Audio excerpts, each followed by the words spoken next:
Apakah dari yang Buya jelaskan mengenai kafaah tersebut, apakah ada kaitannya dengan kebahagiaan setelah menikah? Maksudnya di dalam kafaah ini, misalnya ada seorang wanita itu nasabnya atau dari segi hartanya lebih tinggi daripada laki-laki, ada terjadi merendahkan mungkin Buya di laki-laki ini merasa minder atau bagaimana, itu kan akan ada hubungannya dengan kebahagiaan dalam pernikahan. Itu bagaimana Bu ya?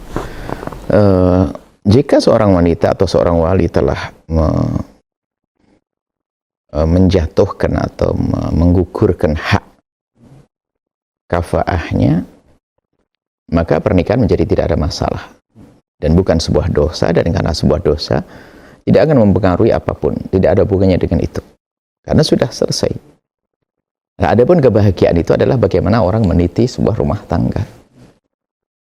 Artinya, jika Anda seorang wanita yang punya martabat lebih tinggi secara zahir, kafaah, secara zahir lebih tinggi, menikah dengan laki-laki di bawahnya, maka yang harus Anda bekali bagi Anda, wahai wanita, adalah meningkatkan ketawaduan Anda.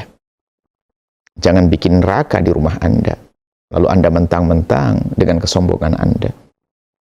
Maka tidak akan menemukan kebahagiaan. Anda tetap sebagai seorang wanita yang makmum, yang imammu adalah suamimu. Bahkan ini pun juga berlaku jika ternyata perbedaan kafaah ini terjadi setelah pernikahan. Contohnya apa? Gaji istri lebih tinggi dari gaji suami. Suaminya bangkrut, nggak bisa kerja. Istri yang melambung kekayaannya. Atau yang sering disebut dengan istilah wanita karir. Maka lihat, dari pesan kami 5 nasihat untuk wanita karir, syarat sah atau kebolehan menjadi wanita karir kan 5, diantaranya tidak meninggalkan kewajibannya, bekerja tempat yang halal, terhormat, kemudian juga menutup aurat dan seterusnya. Yang kelima yang kami sebutkan syaratnya apa kalau jadi wanita karir adalah pastikan Anda tidak menjadi sombong. Nah, itu kunci kebahagiaan.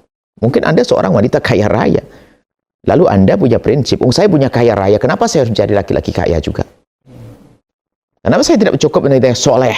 Laki-laki soleh mengerti tentang saya, bisa punya keturunan dia. Mungkin dia laki-laki soleh, dia tidak punya kekayaan, tapi punya akhlak mulia dia. Saya perlu dia kok. Nanti ada pembahasan milih wanita cerdas itu apa sih? Nah, sudah dia kaya raya, dia ambisinya menjadi orang lebih kaya dari dia, memperlambat pernikahan dia. Biarpun sah dia mencari. Tapi kalau dia terus menuruti keinginannya seperti itu, ambisinya dia susah. Dan mungkin dapat orang yang kaya lebih kaya dari dia, tapi tidak selembut yang selama ini telah lewat atau melamarnya. Karena menuruti ambisi kafaah tadi, bisa saja berantakan dia. Padahal dia adalah laki-laki baik, sehingga dia bisa meruntuhkan kafaahnya. Saya kaya, sudah saya tidak mikir kekayaan saya menikah dengan laki-laki ini tapi soleh. Tapi ngejar kafaah, tapi dia satu kufu secara materi atau bahkan secara nasab, tapi akhlaknya tidak ada. Apa yang bukannya Nabi mengatakan din fadfar bidadi dini tadi yadak.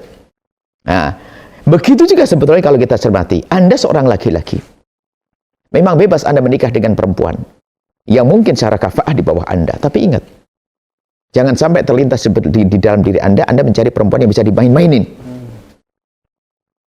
Nah, main-maini, perempuan dibuat mainan.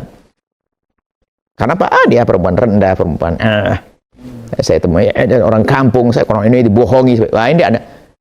Berarti Anda harus cari perempuan yang hebat, punya kafaah seperti Anda, yang di saat Anda mulai kasar, dia pun bisa membela dirinya. Bisa jadi seperti itu. Intinya adalah, yang menjadi sebab kehancuran adalah tidak menghargai pasangan. Kalau Anda termasuk wanita yang punya kafaah tinggi, pastikan Anda semakin tawadhu dengan suami Anda. Sama sebenarnya, Anda seorang laki-laki, memang bebas Anda memilih wanita siapapun, tapi jangan sampai terlintas di hati Anda pengen cari wanita yang mudah, dibikin mainan, diperbudak dan seterusnya, seperti itu. Jadi kebahagiaan itu adalah kita upayakan, dan Allah yang memberi memang. Maka biarpun Anda seorang wanita yang kafaahnya tinggi, kaya raya, kemudian dari keluarga yang terhormat, terpandang, dan seterusnya, Anda boleh menikah dengan siapa saja, seorang soleh, mungkin hidup di kampung yang jauh di sana, nggak ada yang tahu kamu terpencil, mungkin makannya susah, tapi dia soleh baik, dia bisa saja mulia bersama Anda, nggak ada masalah. Tapi ingat, Anda jangan sombong sebagai wanita yang ternyata kafaah Anda lebih tinggi. Jangan sombong, jangan sombong. Kehancuran dari kesombongan seorang wanita. Nah, kemudian sebagai seorang suami, kalau memang istrimu adalah kafaahnya lebih tinggi dari Anda, kemudian Anda pun diterima oleh dia, maka Anda pun juga tidak boleh menjadi orang yang minder. Karena Anda sudah diterima oleh dia, maka sebetulnya Anda akan bersama-sama mulia dengan dia. Saya minder itu membahayakan sekali. Sehingga di saat melihat kesalahan pasangan tidak berani mengingatkan. Kenapa? Aduh, istriku lebih kaya, jangan-jangan saya ditendang nanti. Enggak, Anda harus tampak sebagai seorang imam. Karena mungkin istri Anda waktu memilih Anda yang fakir, Anda fakir, istri Anda yang kaya raya, memilih Anda karena melihat Anda orang yang tampak bijak di masyarakat. Anda punya kelebihan, hanya saja Anda fakir. Maka setelah Anda masuk ke rumah tangga, ke rumahnya orang wanita kaya, Anda harus dengan prinsip Anda. Anda seorang laki punya wibawa. Anda seorang laki-laki, seorang imam. Jangan sampai seorang merasa minder karena kefakirannya, sebab orang yang minder karena kefakiran, dia adalah orang yang akan sombong karena kekayaan.